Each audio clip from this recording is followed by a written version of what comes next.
on to the next tab, which is the sampler tab. I'm going to use the third MIDI track to demonstrate it. And for this one, I chose a different instrument called Galactron. I really liked it because I'm a little bit of a synth head, and Galactron has a lot of sounds that are very reminiscent of analog synthesizers, so that was cool. In the sampler tab, you'll see, similar to the matrix tab, you can isolate the separate components that make up that particular sound. And for this preset called Estrella, which is a cute name, there are 6 sounds. They all have the same source sample, which is analog harpsichord, but as you'll see that the particular variables for each one vary. And that can really, thicken up and create a chorusy type sound, or, some really cool textures and create something that's really lush.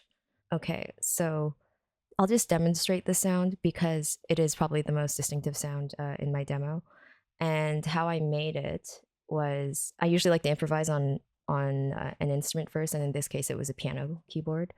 And I just went through the improvisation and I just chose a very small section of it that I thought would make a really good loop. And if we listen to that now, it sounds something like this.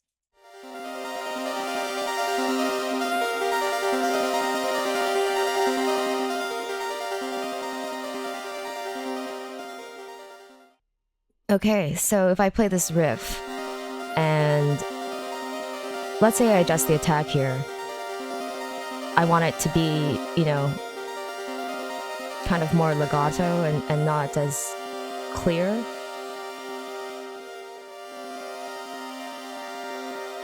Right? It makes a huge difference, actually. And, there's not a clarity to each note. Let's say I want to go the other way in terms of envelope, and I want something kind of more staccato sounding. I can bring the attack back down and also take down the decay.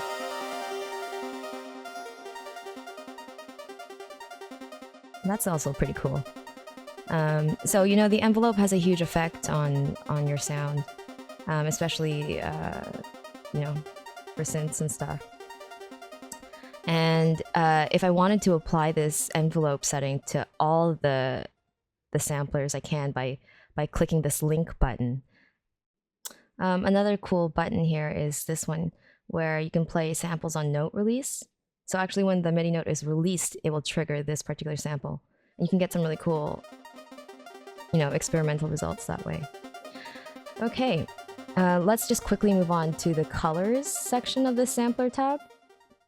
The colors are always my favorite part to mess around with because I'm a mastering engineer and we really have to be in tune to the coloration and timbral patina of music. And, you have some very useful ones like a low pass filter and these, really nice visuals just to show the cutoff. I appreciate that. And, you can adjust it by just clicking on it simply, and it moves kind of very intuitively how you'd think it would.